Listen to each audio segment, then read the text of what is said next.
Hi welcome back to my new vlog. ಇವತ್ತು ಬೆಳಗ್ಗೆ 8 ಗಂಟೆಗೆ ವ್ಲಾಗ್ ಸ್ಟಾರ್ಟ್ ಮಾಡ್ತಾ ಇದ್ದೀನಿ. ಇವತ್ತು ಆ್ಯಕ್ಚುಲಿ ದೇವಸ್ಥಾನಕ್ಕೆ ಹೋಗ್ತಾ ಇದ್ದೀನಿ.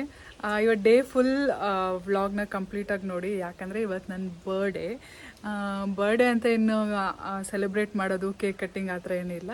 ಜಸ್ಟ್ ಸಿಂಪಲ್ ದೇವಸ್ಥಾನಕ್ಕೆ ಹೋಗೋದು ಆ ಥರ ಮಾಡ್ತಾಯಿದ್ದೀನಿ ಅಷ್ಟೇ. ಕಂಪ್ಲೀಟಾಗಿ ಈ ವ್ಲಾಗ್ನ ನೋಡಿ ಆಯಿತಾ. ಪ್ಲೀಸ್ ಯಾರ್ಯಾರು ನನ್ನ ಚಾನಲ್ಗಿನ್ನೂ ಸಬ್ಸ್ಕ್ರೈಬ್ ಆಗಿಲ್ಲ, ಸಬ್ಸ್ಕ್ರೈಬ್ ಆಗಿ. ಬೆಳಗ್ಗೆ ಸ್ವಲ್ಪ ಬೇಗ ಎದ್ದು ಮನೇಲೆಲ್ಲ ಸ್ವಲ್ಪ ಪೂಜೆ ಮುಗಿಸ್ಕೊಂಡು ಹೋಗೋಣ ಅಂತ ಪೂಜೆಗೆಲ್ಲ ರೆಡಿ ಮಾಡ್ಕೊತಾ ಇದ್ದೆ. ಆ್ಯಕ್ಚುಲಿ ನಮ್ಮನೇಲಿ ಬೆಳಗ್ಗೆ ಎಷ್ಟೊತ್ತಿಗೆ ಆಗಿರ್ಬೋದು, ಅಂದರೆ ದೇವಸ್ಥಾನಕ್ಕೆ ಎಲ್ಲಿಗಾದರೂ ಹೋಗ್ತೀವಿ ಅಂದರೆ ಮನೆಯೆಲ್ಲ ಕ್ಲೀನ್ ಮಾಡಿ ಆಮೇಲೆ ಪೂಜೆ ಮಾಡಬೇಕಾಗತ್ತೆ. ಹಾಗಾಗಿ ಮನೆಯೆಲ್ಲ ಕ್ಲೀನ್ ಮಾಡಿ ಕೊಟ್ಟರು ಅಮ್ಮ. ನಾನೆಲ್ಲ ಪೂಜೆಗೆ ರೆಡಿ ಮಾಡಿಕೊಂಡೆ. ಇದು ಆ್ಯಕ್ಚುಲಿ ನಾವು ಅಂಗಡಿ ರೂಮಲ್ಲಿ ದೀಪ ಹಚ್ಚೋದು, ರೆಗ್ಯುಲರಾಗಿ ಡೈಲಿ ದೀಪ ಹಚ್ತೀವಿ. ಏನಕ್ಕೆ ಅಂಗಡಿ ರೂಮಲ್ಲಿ ಅಂದರೆ ನಮ್ಮ ಮನೇಲಿ ಸಪ್ರೇಟಾಗಿ ದೇವ್ರ ಮನೆ ಅಂತ ಇಲ್ಲ ಅಮ್ಮ ಮನೆಯಲ್ಲಿ. ಹಾಗಾಗಿ ಅಂಗಡಿ ರೂಮಲ್ಲೇ ದೇವ್ರಿಗೆ ದೀಪನ ಹಚ್ತೀವಿ. ಇನ್ನು ಏಕಾಕ್ಷಿ ನಾನು ಕೂಡ ಪೂಜೆ ಮಾಡ್ತೀನಿ ಅಂತ ಬಂದ. ನಾನು ಏನು ಮಾಡ್ತಾ ಇದ್ರು ಅವನು ಮಾಡಬೇಕು. ಸ್ನಾನ ಮಾಡ್ಕೊಂಡು ಬಂದ್ಬಿಟ್ಟು ನನ್ನ ಹತ್ರ ಊದ್ಗಡ್ಡೆ ಕಿತ್ಕೊಂಡು ಪೂಜೆ ಮಾಡ್ತಾ ಇದ್ದ. ದೇವಸ್ಥಾನಕ್ಕೆ ಹೋಗಕ್ಕೆ ಅಂತ ರೆಡಿ ಆದೆ. ಆ್ಯಕ್ಚುಲಿ ನಮ್ಮ ಊರಲ್ಲಿರೋ ದೇವಸ್ಥಾನದಲ್ಲಿರೋ ಭಟ್ರು ಯಾವಾಗಲೂ ಒಂದ್ಸಲ ನಾನು ಬಳೆ ಹಾಕೊಂಡಲ್ಲೇ ಹೋಗಿದ್ದೆ. ಸೊ ಅವ್ರು ಹೇಳಿದ್ರು ನೆಕ್ಸ್ಟ್ ಟೈಮ್ ಬರ್ಬೇಕಾದ್ರೆ ಬಳೆ ಹಾಕೊಂಡ್ ಬರ್ಬೇಕು ಅಂತ. ಸೊ ನೋಟಿಸ್ ಮಾಡ್ತಾರೆ ಈ ಸಲ ಇನ್ ಕೇಸ್ ಹಾಕಿಲ್ಲ ಅಂದ್ರೆ ಅಂತ ಭಯದಲ್ಲಿ ಬಳೆನ ಫಸ್ಟ್ ನೆನಪಲ್ಲಿ ಹಾಕೊಂಡು ಹೋದೆ. ಇವಾಗ ದೇವಸ್ಥಾನ ರೀಚ್ ಆದ್ವಿ. ಇದು ನಮ್ಮೂರಿನ ದೇವಸ್ಥಾನ ಮುಂದೆ ಇರೋ ಅಶ್ವತ್ಥ ಕಟ್ಟೆ. ಇದನ್ನ ದೇವಸ್ಥಾನ ನೋಡಿ, ಅದೇ ದೇವಸ್ಥಾನ. ಪುಟ್ಟಗುಡಿ, ಭೈರವೇಶ್ವರ ಸ್ವಾಮಿ ಇರೋದು. ಭೈರವೇಶ್ವರ ಅಂದ್ರೆ ಶಿವನ ಇನ್ನೊಂದು ಅವತಾರ. ಅಂಡ್ ಏಕಾಕ್ಷು ಇದು ಅಶ್ವತ್ಥ ಕಟ್ಟೆ ಸುತ್ತಬೇಕಾದ್ರೆ ಎತ್ಕೋ ಅಂತ ಹಠ ಮಾಡ್ತಿದ್ದ. ನಾನು ಎತ್ಕೊಂಡಿಲ್ಲ ಅಂತ ಅಪ್ಪನ ಹತ್ರ ಹೋಗಿ ಎತ್ಕೊಂಡ. ಅಪ್ಪ ಪಾಪ ಇನ್ನೇನು ಮಾಡೋದು, ಎತ್ಕೊಂಡ್ರು. ಆ್ಯಂಡ್ ಅಶ್ವತ್ಥ ಕಟ್ಟೆನೆಲ್ಲ ಸುತ್ತಿ ದೇವಸ್ಥಾನಕ್ಕೆ ಅಂತ ದೇವಸ್ಥಾನದ ಒಳಗಡೆ ಹೋದ್ವಿ. ಒಳ್ಳೆ ದರ್ಶನ ಆಯಿತು. ನಾವು ಹೋಗೋಷ್ಟೊತ್ತಿಗೆ ಭಟ್ರು ಎಲ್ಲ ಪೂಜೆಗೆಲ್ಲ ದೇವ್ರಿಗೆ ಹೂವೆಲ್ಲ ಮಡಿಸಿ ರೆಡಿ ಮಾಡಿಟ್ಟಿದ್ರು. ನಾವು ಹೋದ ತಕ್ಷಣ ಮಂಗಳಾರತಿ ಮಾಡಿ ಕೊಟ್ಟರು. ಪೂಜೆ ಎಲ್ಲ ಚೆಂದ ಆಯಿತು, ಖುಷಿ ಆಯಿತು. ಇಲ್ಲಿ ಆ್ಯಕ್ಚುಲಿ ವರ್ಷ ಸುಗ್ಗಿ ಹಬ್ಬ ಅಂತ ಮುಂಚೆ ಎಲ್ಲ ಮಾಡೋರು ನಮ್ಮೂರಲ್ಲೂ. ಅದೇನೋ ಕಾರಣಾಂತರದಿಂದ ಸ್ಟಾಪ್ ಆಗಿತ್ತು. ಇವಾಗ ಕಾರ್ತಿ ಅಂತ ಮಾಡ್ತಾರೆ ವರ್ಷಕ್ಕೊಂದ್ಸಲ, ಕಾರ್ತಿಕ್ ಮಾಸದಲ್ಲಿ ಸಕ್ಕ ಜೋರು ಮಾಡ್ತಾರೆ. ಇನ್ನು ಶಿವರಾತ್ರಿ ಹಬ್ಬನೂ ತುಂಬ ಜೋರು ಇರುತ್ತೆ. ಹಾಗಾಗಿ ನೆಕ್ಸ್ಟು ಅಲ್ಲಿಂದ ನಾವು ಅಂಗಡಿ ಅಂತ ಇನ್ನೊಂದು ಜಾಗಕ್ಕೆ ಹೋದ್ವಿ. ಅಲ್ಲಿ ಹೋಗ್ತಾ ಅಂದಿವೆ ಮಾರಮ್ಮನ ಗುಡಿ ಸಿಗತ್ತೆ, ಅಲ್ಲಿ ಕೂಡ ಪೂಜೆ ನಡೀತಾ ಇತ್ತು. ಹಾಗಾಗಿ ಅಲ್ಲೂ ದರ್ಶನ ಮಾಡಿಕೊಂಡು ಅಂಗಡಿ ದೇವಸ್ಥಾನಕ್ಕೆ ಹೋದ್ವಿ. ಇವಾಗ ಏನು ನೋಡ್ತಾ ಇದ್ದೀರಾ, ಇದೇ ಅಂಗಡಿ ದೇವಸ್ಥಾನ. ಇದು ವಸಂತ ಪರಮೇಶ್ವರಿ ಅನ್ನೋ ದೇವರು ಆ್ಯಕ್ಚುಲಿ ಇಲ್ಲಿರೋದು. ಇದಿವಾಗ ಕನ್ಸ್ಟ್ರಕ್ಷನಲ್ಲಿದೆ. ಹಳೆ ದೇವಸ್ಥಾನನ ಡೆಮಾಲಿಷ್ ಮಾಡಿ ಏನೋ ಪ್ರಾಬ್ಲಮ್ ಇತ್ತು ಅಂತ ಈಗ ಹೊಸದಾಗಿ ದೇವಸ್ಥಾನನ ಕಟ್ತಾ ಇದ್ದಾರೆ. ಆದರೆ ಪೂಜೆನ ಮಾಡಿಕೊಡ್ತಾರೆ, ದೇವಸ್ಥಾನದ ಒಳಗಲ್ಲ, ಆಚೆಲಿ ದೇವ್ರನ್ನ ಇಟ್ಟಿದ್ದಾರೆ. ಸೊ ಅಲ್ಲಿ ದರ್ಶನನ ಮಾಡ್ಬೋದು ನಾವು. ಇದು ಹಿಸ್ಟಾರಿಕಲ್ ಪ್ಲೇಸ್ ಆ್ಯಕ್ಚುಲಿ, ಹೊಯ್ಸಳಾಸ್ತು ಟೆಂಪಲ್ ಇದು. ಇವಾಗ ಆ್ಯಕ್ಚುಲಿ ಜನ್ನಾಪುರಕ್ಕೆ ಬಂದಿದ್ದೀವಿ. ಇವತ್ತು ಕೋಇನ್ಸಿಡೆಂಟ್ಲಿ ಇವತ್ತೇನಾಗಿದೆ, ನಮ್ಮದು ಪಕ್ಕದ ಮನೆ ಮಮತಾ ಆಂಟಿ, ನಾನು ಲಾಸ್ಟ್ ವ್ಲಾಗಲ್ಲಿ ಹಾಕಿದ್ದೆ, ಅವ್ರ ಮನೆಗೆ ಹೋಗಿ ಮದುವೆ ವಿಡಿಯೋ ನೋಡಿದ ವ್ಲಾಗ್ನ. ಸೊ ಇವತ್ತು ಅವರ ಮಗ ಮತ್ತು ಸೊಸೆ ನಮ್ಮ ಮನೆಗೆ ಊಟಕ್ಕೆ ಬರ್ತಾ ಇದ್ದಾರೆ. ಅಂದರೆ ನಮ್ಮ ಕಡೆ ಮಯೂಟ ಅಂತ ಕರಿತೀವಿ. ಸೊ ಹಾಗಾಗಿ ಇಲ್ಲಿ ನಾನ್ ವೆಜ್ ತೊಗೊಂಡು ಹೋಗೋಕ್ಕೆ ಅಂತ ಬಂದ್ವಿ. ಇವತ್ತು ನಂದು ಚಿಕ್ಕ ಮಾವನ ಸಣ್ಣ ಮಗಂದು ಕೂಡ ಬರ್ಡೇ ಇದೆ. ಫ್ಯಾಮಿಲಿಲಿ ಇಬ್ಬರು ಬರ್ಡೇ ಇವತ್ತಂತಲೇ ಹೇಳ್ಬೋದು. ಅವನಿಗೂ ಕೂಡ ಹ್ಯಾಪಿ ಬರ್ಡೇ ಅಂತ ವಿಶ್ ಮಾಡ್ತಾ ಇದ್ದೀನಿ. ಅಪ್ಪ ಇಲ್ಲಿ ಜನ್ನಾಪುರದಲ್ಲಿ ಚಿಕನ್ ತೊಗೊತಾ ಇದೆ. ಇಲ್ಲಿ ಜನ್ನಾಪುರದಲ್ಲಿ ಮಟನ್ ಸಿಗಲ್ಲ. ಹಾಗಾಗಿ ನಿನ್ನೆ ಅಪ್ಪ ಮೂಡಿಗೆರೆಗೆ ಹೋಗಿದ್ರಲ್ವ, ಅಲ್ಲಿಂದನೇ ಮಟನ್ ತೊಗೊಂಡು ಬಂದಿದ್ದಾರೆ. ಇವಾಗ ಅಮ್ಮ ಮನೆಗೆ ಹೋಗೋಷ್ಟೊತ್ತಿಗೆ ಮಟನ್ ಸಾರು ಆಗಿರುತ್ತೆ, ತೋರಿಸ್ತೀನಿ. ಯಾಕೆ ಹೊಟ್ಟೆ ಬೇರೆ ಸರಿ ಹಸಿತಿದೆ. ಯೂಶ್ವಲಿ ನಾವು ದೇವಸ್ಥಾನಕ್ಕೆ ಹೋಗಬೇಕಾದ್ರೆ ತಿಂಡಿ ತಿನ್ಕೊಂಡು ಹೋಗಿರಲ್ಲ, ಹಾಗೆ ಉಪವಾಸ ಹೋಗಿರ್ತೀವಿ. ಹಾಗಾಗಿ ಇವಾಗ ಹೋಗಿ ತಿಂಡಿ ಮಾಡಬೇಕು. ಶಾವಿಗೆ ಮತ್ತು ಮಟನ್ ಸಾರು ಮಾಡಿರ್ತೀನಿ ಅಂತ ಹೇಳಿದ್ದೆ. ನೋಡೋಣ, ಹೋದ್ಮೇಲೆ ಬ್ಯಾಟಿಂಗ್ ಮಾಡ್ಬೇಕು. ಆ್ಯಕ್ಚುಲಿ ಸರಿ ಹೊಟ್ಟೆ ಸಿಗ್ತಿದೆ. ಆಲ್ರೆಡಿ 10:30 ಆಗಿದೆ. ಹೋಗ್ಬೇಕು ಇವಾಗ. ಹೋಗಿ ತಿಂಡಿ ಮಾಡಬೇಕು.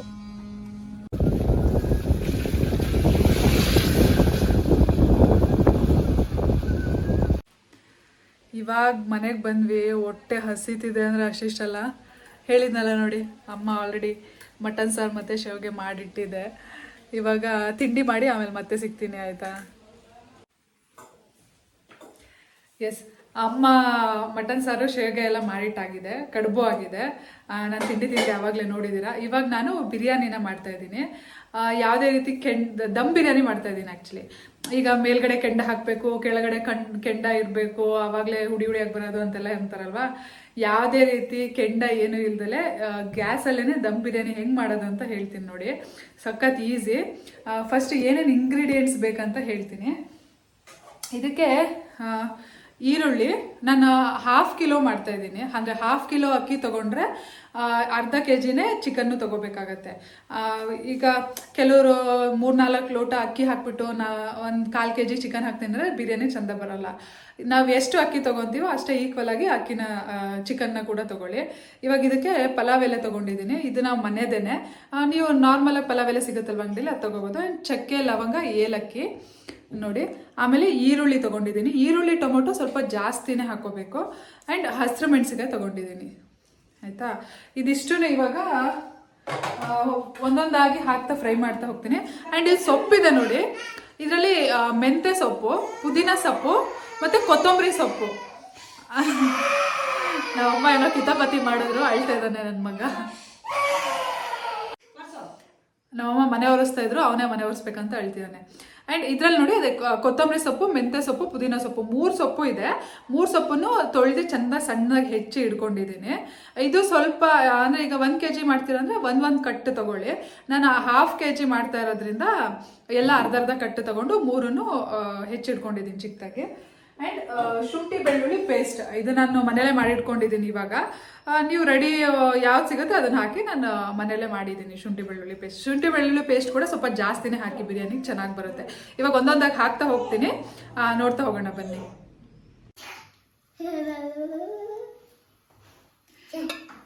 ಇವಾಗ ನೋಡಿ ಆಯಿಲ್ ಹಾಕೊತಾ ಇದ್ದೀನಿ. ಎಣ್ಣೆ ಸ್ವಲ್ಪ ಜಾಸ್ತಿನೇ ಹಾಕೊಳ್ಳಿ. ಬಿರಿಯಾನಿಗೆ ಸ್ವಲ್ಪ ಎಣ್ಣೆ ಜಾಸ್ತಿ ಇದ್ರೆ ಚಂದ ಅಂತ. ಜಾಸ್ತಿ ಅಂತ ಹೇಳಿದೆ ಅಂತ ತುಂಬ ಹಾಕೋಬೇಡಿ, ನಿಮ್ಗೆ ಗೊತ್ತಾಗುತ್ತಲ್ವ ಒಂದು ಅಂದಾಜು. ಆ್ಯಂಡ್ ಇದು ಹೋಮ್ ಮೇಡ್ ತುಪ್ಪ, ನಮ್ಮ ಮನೆಯಲ್ಲೇ ಮಾಡಿರೋದು. ಇದನ್ನು 1 ಸ್ಪೂನ್ ಹಾಕ್ತೀನಿ. ಬಿರಿಯಾನಿಗೆ ಟೇಸ್ಟ್ ಸ್ವಲ್ಪ ಎನ್ಹ್ಯಾನ್ಸ್ ಮಾಡುತ್ತೆ. 1 ಸ್ಪೂನ್ ತುಪ್ಪ ಹಾಕೊತಾ ಇದ್ದೀನಿ ಇವಾಗ. ಇದು ಚಂದ ಕಾಯಿಲಿ. ಇವಾಗ ನೋಡಿ, ಈ ಸ್ಪೈಸಸ್ ಎಲ್ಲ ಇತ್ತಲ್ಲ, ಇದನ್ನೆಲ್ಲ ಇವಾಗ ಹಾಕ್ತಾ ಇದ್ದೀನಿ ಅದಕ್ಕೆ.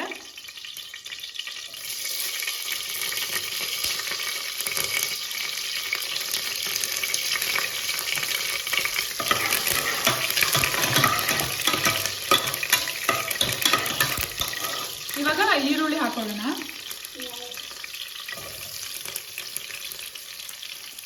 ಈರುಳ್ಳಿ ಸ್ವಲ್ಪ ಜಾಸ್ತಿನೇ ಹಾಕೊಳ್ಳಿ, ಟೇಸ್ಟ್ ಚೆನ್ನಾಗಿರುತ್ತೆ. ಈರುಳ್ಳಿ ಆ್ಯಂಡ್ ಟೊಮೊಟೊ ಎರಡೂ ಅಷ್ಟೇ, ಸ್ವಲ್ಪ ಜಾಸ್ತಿ ಹಾಕೊಂಡ್ರೆ ಟೇಸ್ಟ್ ಚೆಂದ ಇರುತ್ತೆ.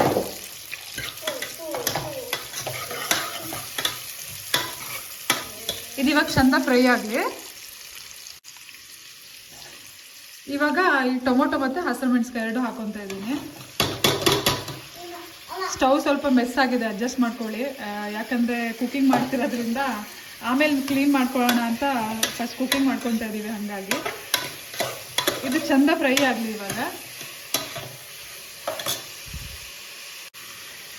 ಇವಾಗ ನೋಡಿ, ಟೊಮೊಟೊ ಮತ್ತು ಈರುಳ್ಳಿ ಎಲ್ಲ ಹಾಕಿದ್ನಲ್ಲ, ಚಂದ ಫ್ರೈ ಆಗಿದೆ. ಇವಾಗ ಇದಕ್ಕೆ ಶುಂಠಿ ಬೆಳ್ಳುಳ್ಳಿ ಪೇಸ್ಟ್ ಹಾಕ್ತೀನಿ. ಇವಾಗ ಶುಂಠಿ ಬೆಳ್ಳುಳ್ಳಿ ಪೇಸ್ಟ್ ಸ್ವಲ್ಪ ಹಾಕೊಳ್ಳೋಣ.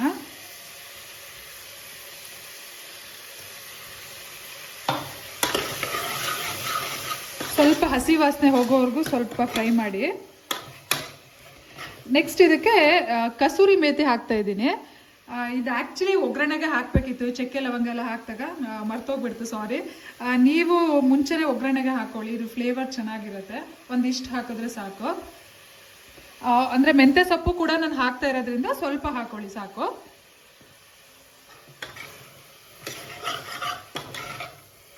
ಚಂದ ಫ್ರೈ ಆಗಲಿ ಇವಾಗಿದು.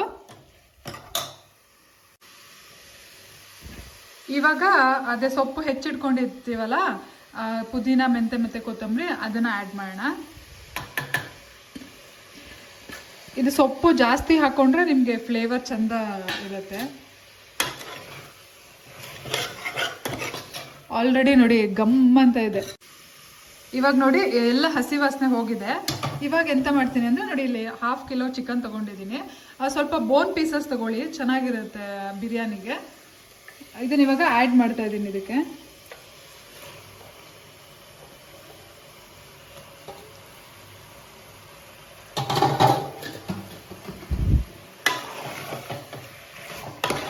ಇವಾಗ ಉಪ್ಪನ್ನ ಆ್ಯಡ್ ಮಾಡ್ತಾ ಇದ್ದೀನಿ. ನಾವು ಹರಳುಪ್ಪನ್ನ ಯೂಸ್ ಮಾಡ್ತೀವಿ.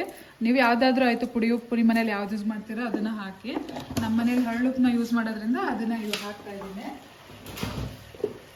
ಆ್ಯಂಡ್ ಇದಕ್ಕೆ ಸ್ವಲ್ಪ ಅರಿಶಿನ,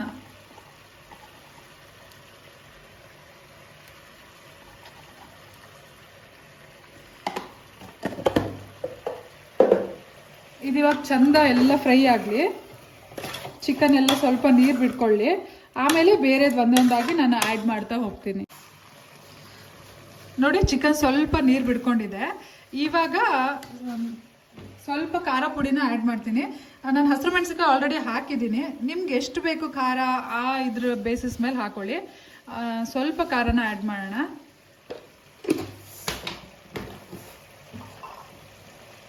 ಸ್ವಲ್ಪ ಕೊತ್ತಂಬರಿ ಪುಡಿ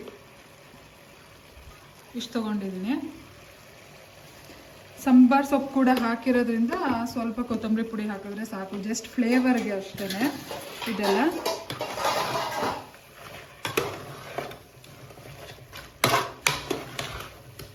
ಆ್ಯಂಡ್ ಇವಾಗ ಬಿರಿಯಾನಿ ಮಸಾಲಾನ ಆ್ಯಡ್ ಮಾಡ್ತಾ ಇದ್ದೀನಿ. ಇದಕ್ಕೆ ಸ್ವಲ್ಪ ಬಿರಿಯಾನಿ ಮಸಾಲಾನ ಆ್ಯಡ್ ಮಾಡೋಣ. ಒಂದು ಸ್ವಲ್ಪ ತೊಗೊಂಡ್ರೆ ಸಾಕು, ಯಾಕೆಂದರೆ ಆಲ್ರೆಡಿ ನಾನು ಚಕ್ಕೆ ಲವಂಗ ಎಲ್ಲ ಸ್ಪೈಸಸ್ ಎಲ್ಲ ಆ್ಯಡ್ ಮಾಡಿದ್ದೀನಿ. ಸ್ವಲ್ಪ ಫ್ಲೇವರ್ಗೆ ಅಂತ ಒಂದಿಷ್ಟು ತೊಗೊಳ್ತೀನಿ ಅಷ್ಟೇ. ಇದನ್ನ ಇವಾಗ ಹಾಕೋಣ.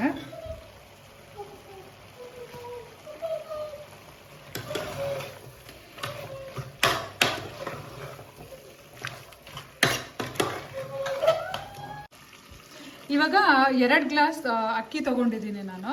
ಹಾಗಾಗಿ 4 ಲೋಟ ನೀರು ಹಾಕ್ತೀನಿ. ದಮ್ಮಿಗಾದ್ರೂ ಅಷ್ಟೇ 4 ಇಲ್ಲ 4.25 ಲೋಟ ನೀರು ಹಾಕಿದ್ರೂ ನಡೆಯುತ್ತೆ. ಅಳತೆಯನ್ನು ಇಷ್ಟೇ ಈಕ್ವಲ್ ಆಗಿರಬೇಕು ಅಂತ ಇಲ್ಲ, ಯಾಕೆಂದರೆ ಆಲ್ರೆಡಿ ನಾನು ಸ್ವಲ್ಪ ಚಿಕನ್ ಕೂಡ ಬೇಯಿಸಿದ್ದೀನಿ. ಆಮೇಲೆ ನಾನು ಡ್ರೈ ಮಾಡಿ ಆಮೇಲೆ ದಮ್ ಕಟ್ಟೋದ್ರಿಂದ ಇವಾಗ ನೋಡಿ 4 ಲೋಟ 4 ಇಲ್ಲ 4.25 ಲೋಟ ನೀರು ಹಾಕ್ತೀನಿ. 4.25 ಲೋಟನೇ ಹಾಕ್ತಾ ಇದ್ದೀನಿ ನೋಡಿ. ಒಂದು 1/2 ಲೋಟ ಎಕ್ಸ್ಟ್ರಾನೇ ಹಾಕಿರೋಣ. ಇವಾಗ ಒಂಚೂರು ಕುದಿ ಬರಲಿ. ಕುದಿ ಬಂದ ತಕ್ಷಣ ಅಕ್ಕಿನ ಆ್ಯಡ್ ಮಾಡ್ತೀನಿ ನಾನು.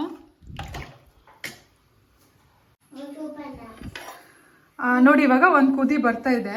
ಇವಾಗ ಅಕ್ಕಿನ ಆ್ಯಡ್ ಮಾಡ್ತೀನಿ.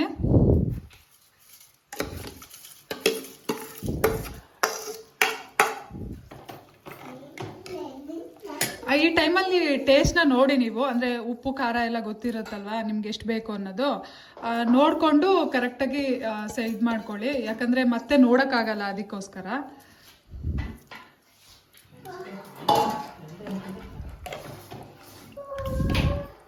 ಇದು ಇವಾಗ ಚಂದ ಕುದಿ ಬರಲಿ. ಕುದಿ ಬಂದು ಒಂದು 75% ಇದು ಡ್ರೈ ಆಗಬೇಕು.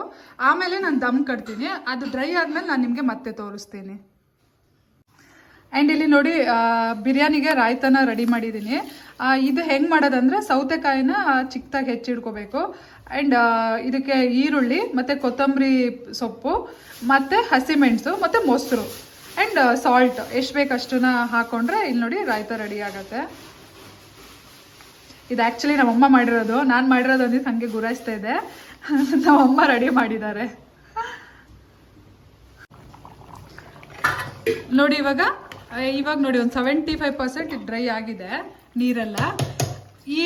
ಇದಕ್ಕೆ ಈ ಹದಕ್ಕೆ ಬಂದಾಗ ಇಲ್ಲಿ ನಾನು ಆಲ್ರೆಡಿ ಹಂಚನ್ನ ಪ್ರೀ ಹೀಟ್ ಮಾಡಿದ್ದೀನಿ. ಒಂದು 10 ಮಿನಿಟ್ಸ್ ಮುಂಚೆ ಸ್ವಲ್ಪ ಪ್ರೀ ಹೀಟ್ ಮಾಡಬೇಕು. ಇವಾಗ ಇದನ್ನು ಇದ್ರ ಮೇಲೆ ಇಡಬೇಕು. ತೋರಿಸ್ತೀನಿ ನೋಡಿ. ಇವಾಗ ಏನು ಮಾಡಿ ಗೊತ್ತಾ, ಇದು ಗ್ಯಾಸ್ಕೆಟ್ ಇರುತ್ತಲ್ವಾ, ಈ ಗ್ಯಾಸ್ಕೆಟ್ನ ಹಾಕ್ಬೇಡಿ. ಜಸ್ಟ್ ಹಾಗೆ ಇದನ್ನು ನೋಡಿ ಹಾಗೆ ಲಾಕ್ ಮಾಡಿ. ಇದು ಗಾಳಿ ಹೋಗ್ದಲ್ಲೇ ಇರೋದು ಇದನ್ನು ಕೂಡ ಲಾಕ್ ಮಾಡಿ. ಗ್ಯಾಸ್ಕೆಟ್ ಹಾಕಿರಲ್ವ, ಹಂಗಾಗಿ ವಿಷಲ್ ಏನು ಬರಲ್ಲ. ಆ್ಯಂಡ್ ಇದನ್ನು ಇದ್ರ ಮೇಲೆ ಇಡಿ. ಇದು ಸ್ವಲ್ಪ ತವ ತಿಕ್ಕ ಇರೋದಾದರೆ ಬೆಸ್ಟು, ಯಾಕಂದರೆ ಆ ಕಾವು ಜಾಸ್ತಿ ಹೊಡೆಯಲ್ಲ, ಹಾಗಾಗಿ ತಳ ಸಿಯಲ್ಲ. ಆ್ಯಂಡ್ ಇವಾಗ ಇದನ್ನು ಸಿಮ್ ಮಾಡೋಣ. ಅಂದರೆ ನೋಡಿ ಚಿಕ್ಕ ಮಾಡೋಣ, ಫುಲ್ ಸಿಮ್ ಮಾಡಿ ಫುಲ್ ಸಿಮ್ ಮಾಡಿಬಿಟ್ಟು ಇದನ್ನು 20 ಮಿನಿಟ್ಸ್ ಇದೇ ರೀತಿ ಬೇಯಬೇಕಾಗತ್ತೆ. ಇದು ಏನು ಮುಟ್ಬೇಡಿ, 20 ಮಿನಿಟ್ಸ್ ಬಿಟ್ಟು ಆಮೇಲೆ ಇದನ್ನು ಆಫ್ ಮಾಡಿದ್ರೆ ಬಿರಿಯಾನಿ ರೆಡಿ ಆಗಿರುತ್ತೆ.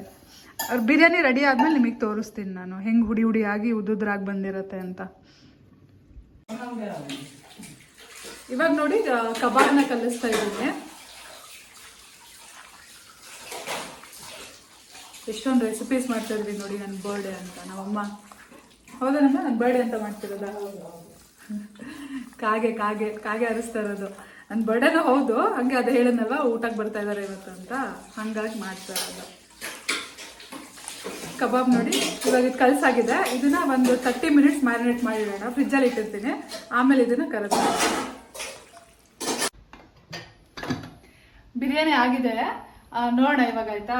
ಆಕ್ಚುಲಿ ಅದು ಗ್ಯಾಸ್ ಆಫ್ ಮಾಡಾದ್ಮೇಲೆ ಒಂದು 10 ಮಿನಿಟ್ಸ್ ಹಂಗೆ ಬಿಡಿ, ಆಮೇಲೆ ಓಪನ್ ಮಾಡಿ ನೋಡಿ ಆಯ್ತಾ, ಚಂದ ಬಂದಿರುತ್ತೆ ನೋಡಿ. ಬನ್ನಿ ಹತ್ರ ಬನ್ನಿ, ಕ್ಯಾಮ್ರಾಮನ್ ಹತ್ರ ಇಲ್ಲ ನೋಡಿ. ನೋಡಿ ಎಷ್ಟು ಉದ್ದುದ್ರಾಗಿದೆ ಅಂತ ನೋಡಿ, ಫುಲ್ ಉದ್ರುದ್ರಾಗಿದೆ, ಎಷ್ಟು ಚಂದ ಆಗಿದೆ ಅಂತ ನೋಡಿದ್ರಲ್ಲ.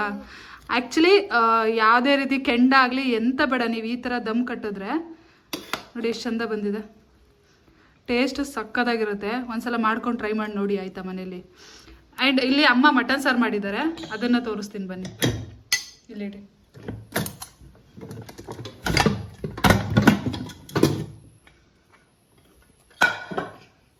ಏನಿದು ಆಯಿಲ್ ಅನ್ಕೋಬೇಡಿ, ಮಟನ್ನೇ ಹಂಗೆ ಫ್ಯಾಟ್ ಇದೆ ನೋಡಿ. ಒಳ್ಳೆ ಮಟನ್ ಸಾರು ರೆಡಿಯಾಗಿದೆ. ಆ್ಯಂಡ್ ಇದಕ್ಕೆ ಶೇವ್ಗೆ ಇದೆ, ಬೆಳಗ್ಗೆ ನಾನು ತಿಂಡಿ ತಿಂದಿದ್ದೀನಿ. ಆ್ಯಂಡ್ ಇಲ್ಲಿ ಪಾಯಸ ಮಾಡಿದ್ದಾರೆ, ಹೆಸರು ಬೇಳೆ ಪಾಯಸ. ಇದು ಎಲ್ಲ ಅಡುಗೆನೂ ರೆಡಿಯಾಗಿದೆ. ಇವಾಗ ಇನ್ನೇನಿಲ್ಲ, ಬ್ಯಾಟಿಂಗ್ ಅಷ್ಟೇ. ಅವ್ರಿನ್ನೂ ಬಂದಿಲ್ಲ ಗೆಸ್ಟ್. ಅವ್ರು ಬಂದಮೇಲೆ ಊಟ ಎಲ್ಲ ಮಾಡಿ ಆಮೇಲೆ ನಿಮಗೆ ಮತ್ತೆ ನೆಂಟರೆಲ್ಲ ಬಂದು ಊಟ ಮುಗಿಸ್ಕೊಂಡು ಹೊರಟ್ರು. ನಾನು ಕ್ಯಾಮ್ರಾಗೆ ಬರಲ್ಲ ಅಂತ ಪಾಪ ಅವ್ನು ಓಡೋಗ್ತಾ ಇದ್ದ ನನ್ನ ಕಸಿನ್ನು. ಎಸ್, ಈ ವ್ಲಾಗ್ನ ಇಲ್ಲಿಗೆ ಏನು ಮಾಡ್ತಾ ಇದ್ದೀನಿ. ಮತ್ತೆ ನಿಮಗೆ ನೆಕ್ಸ್ಟ್ ವ್ಲಾಗಲ್ಲಿ ಸಿಗ್ತೀನಿ. ಬಾಯ್. ಹಾಗೆ ಈ ವ್ಲಾಗ್ ಇಷ್ಟ ಆಗಿದ್ರೆ ಲೈಕ್ ಮಾಡೋದು ಮಾತ್ರ ಮಾಡಿಬೇಡಿ ಪ್ಲೀಸ್. ಹಾಗೆ ಸಬ್ಸ್ಕ್ರೈಬ್ ಮಾಡಿ. ಬಾಯ್.